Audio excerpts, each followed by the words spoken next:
नमस्कार दोस्तों। कांग्रेस में एक और नया बदलाव हो रहा है। कांग्रेस में इस समय विचारधारा का बदलाव बहुत बड़े पैमाने पर हो रहा है और ये विचारधारा कोई कांग्रेस की जो पारंपरिक विचारधारा है उसका रिफ्लेक्शन नहीं है, बल्कि कांग्रेस में इस समय जो मेन रूप में जो थिंकिंग डोमिनेट कर रही है, ये उसके खिलाफ एक तरह का बदलाव है। देखिए, इस समय पहले भी हालांकि कांग्रेस गांधी नेहरू परिवार के पद चिन्हों पर ही चलती रही है, अब भी कोई अलग बात नहीं है। लेकिन इस समय जबकि कांग्रेस का बुरा दौर चल रहा है, लगातार 2 लोकसभा चुनाव कांग्रेस बुरी तरह हारी है, तो कांग्रेस में एक आइडियोलॉजिकल चेंज चल रहा है। एक ऐसी लीडरशिप कांग्रेस के भीतर डेवलप हो रही है जो गांधी नेहरू परिवार की जो मानसिकता रही है, जो आइडियोलॉजी रही है, उससे अलग तरीके से बिहेव कर रही है। जैसे क्या कि अगर देश का मुद्दा है तो देश की बात की जाए, पार्टी का मुद्दा है तो पार्टी की बात की जाए। लेकिन पिछले कुछ समय से हो ये गया है कि 2014 का चुनाव जब कांग्रेस हारी, तो उसके बाद से नरेंद्र मोदी को गांधी नेहरू परिवार ने अपना व्यक्तिगत दुश्मन मान लिया है। नरेंद्र मोदी ने ऐसा बहुत कुछ किया भी था। 2014 का चुनाव जब चल रहा था, उसकी जब कैंपेन चल रही थी, नरेंद्र मोदी ने बहुत एग्रेसिव प्रचार अभियान चलाया था और उन्होंने 2G 3G जीजा जी इस तरह के कमेंट्स किए थे। और राहुल गांधी, सोनिया गांधी, रॉबर्ट वाड्रा, इन पर सीधे प्रहार किए थे। और यही वजह है कि सोनिया गांधी नरेंद्र मोदी को एक राजनीतिक प्रतिद्वंदी न मान के एक व्यक्तिगत दुश्मन, शत्रु अपना मानने लगी हैं। और यही वजह है कि वो भले ही मुद्दा कुछ भी हो, उनका एक ही मात्र टारगेट रहता है कि किसी भी तरीके से नरेंद्र मोदी को क्रिटिसाइज़ किया जाए। इसी पद चिन्ह पर उनके बेटे राहुल गांधी चल रहे हैं। हालांकि राहुल गांधी को उम्मीद थी कि जो 2014 में हुआ वो 2019 में नहीं होगा, और इसलिए वो उन्होंने अध्यक्ष पद की कमान भी संभाल ली थी। लेकिन 2019 में 2014 से ज़्यादा बुरे नतीजे कांग्रेस के लिए आए और नरेंद्र मोदी दोबारा सत्ता में लौट गए और प्रचंड बहुमत के साथ दोबारा उन्होंने वापसी की। और राहुल गांधी को लगा कि शायद हमारे काम में काज में कहीं कमी रह गई है। राहुल गांधी ने पार्टी में अंदरूनी बदलाव की बातें की, लेकिन उन्हें सोनिया गांधी ने एक्सेप्ट नहीं किया। और यही वजह है कि कांग्रेस में जो कॉन्फ्लिक्ट ऑफ आइडियोलॉजी है वो ज़्यादा प्रबल हो गया है। एक तरफ एक ऐसी पौध कांग्रेस में तैयार हो रही है जो देश के मुद्दों पर सरकार का और देशवासियों का स्टैंड लेना चाहती है। दूसरी तरफ कांग्रेस के जो पुराने कांग्रेसी हैं, जो कांग्रेस की टॉप लीडरशिप है, सोनिया गांधी और उनकी जो एक मंडली है, अहमद पटेल वगैरह, ये लोग चाहते हैं कि किसी भी तरीके से हार्डकोर टारगेट किया जाता रहे नरेंद्र मोदी को। इसलिए वो किसी भी मुद्दे पर समर्थन नहीं चाहते हैं कि किसी भी तरीके से ऐसा मैसेज नहीं जाना चाहिए कि किसी कांग्रेसी ने नरेंद्र मोदी का समर्थन किया हो। यही वजह है कि कांग्रेस में अब जो आइडियोलॉजिकल शिफ्ट है वो तेज़ी से हो रहा है। इतनी लंबी चौड़ी भूमिका दोस्तों मैंने इसलिए बनाई कि संजय झा, जो कि कांग्रेस के प्रवक्ता थे, जिन्हें लगभग 9-10 साल से हम लगातार टीवी पर डिबेट्स करते हुए देख रहे थे कांग्रेस की तरफ से, उन्हें पार्टी के प्रवक्ता पद से सिर्फ इसलिए हटा दिया गया कि उन्होंने भारत चीन के मसले पर और कुछ अन्य मुद्दों पर सरकार के स्टैंड को सपोर्ट करने की कोशिश की थी। हालांकि संजय झा का ये कहना है कि वो आइडियोलॉजिकली आज भी कांग्रेसी हैं।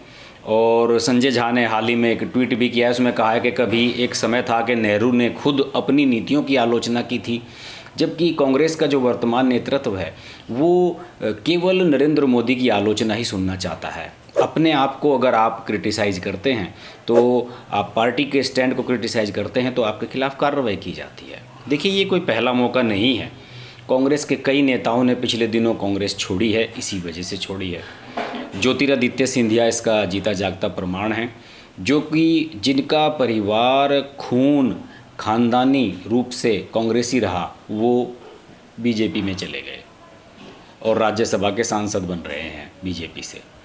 इससे पहले भी कई लोग इस तरह के हैं जिन्होंने कांग्रेस के स्टैंड के खिलाफ स्टैंड लेने की कोशिश की, जैसे कि उत्तर प्रदेश की रायबरेली सदर सीट की, जहां से कांग्रेस की अध्यक्ष सोनिया गांधी सांसद हैं, वहां की विधायक हैं अदिति सिंह। उन्होंने भी अभी कुछ मुद्दों पर प्रियंका गांधी से अपनी मतभिन्नता जाहिर की तो उन्हें पार्टी से निष्कासित कर दिया गया। तो ये कुछ आइडियोलॉजिकल चेंजेस इसमें हो रहे हैं। इससे पहले कांग्रेस ने अपने एक और अच्छे प्रवक्ता को गंवाया था, वो थी प्रियंका चतुर्वेदी। आपको ध्यान होगा, मैंने इस पर पहले भी वीडियो बनाई थी। 2019 के लोकसभा चुनाव के समय प्रियंका चतुर्वेदी पार्टी के किसी कार्य से मथुरा गई थी, जहां से हेमा मालिनी बीजेपी की सांसद थी, अब भी हैं, और मथुरा में उनके साथ कुछ वहां के लोकल कांग्रेस नेताओं ने दुर्व्यवहार किया था। इसकी शिकायत कांग्रेस नेतृत्व से की थी प्रियंका ने आकर, और उन कार्यकर्ताओं को सस्पेंड भी कर दिया गया था।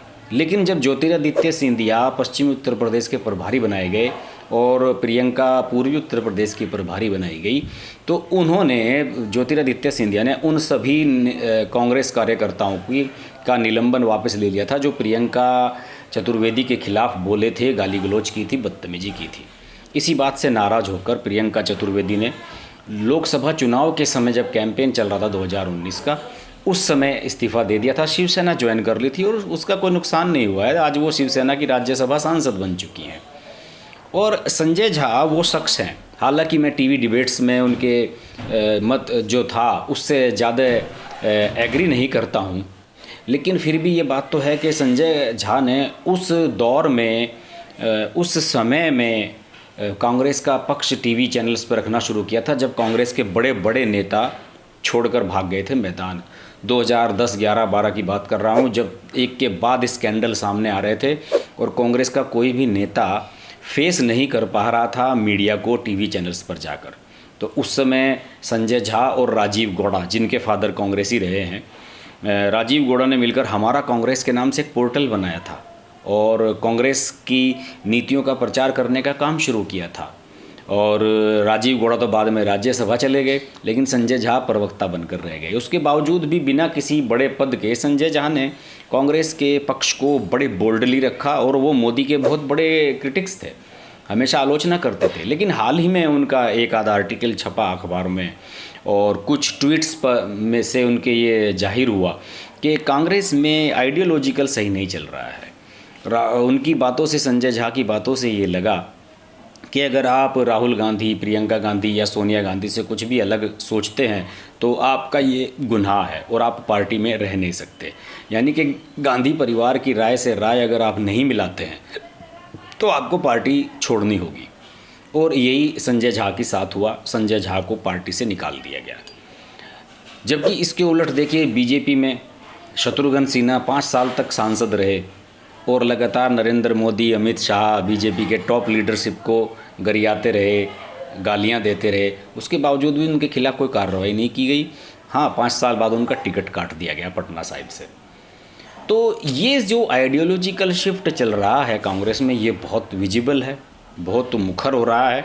और कांग्रेस का जो नेतृत्व है, एक ऐसा नेतृत्व, पैरेलल नेतृत्व, जिसे सही मायने में राहुल गांधी रिप्रेजेंट कर सकते हैं, वो पैरेलल नेतृत्व जिसमें सचिन पायलट जैसे युवा नेता शामिल हैं, शशि थरूर जैसे बोल्ड सोच वाले लोग शामिल हैं, वो पैरेलल नेतृत्व जब तक पार्टी की कमान अपने हाथ में नहीं लेगा, पार्टी गर्त में जाती रहेगी। पार्टी के अच्छे लोग पार्टी को छोड़ते रहेंगे और पार्टी को ये सोचना होगा कि वो नरेंद्र मोदी के खिलाफ हैं या बीजेपी और आरएसएस की आइडियोलॉजी के खिलाफ हैं। इस पर उन्हें अपना स्टैंड तय करना होगा। कांग्रेस के बारे में हम बात करते रहेंगे। देखते रहिए हर्ष की बात लाइव। नमस्कार। अगर आपको हमारी वीडियो पसंद आई तो हमारा चैनल हर्ष की बात लाइव सब्सक्राइब करें और नोटिफिकेशंस के लिए बेल आइकन प्रेस करें।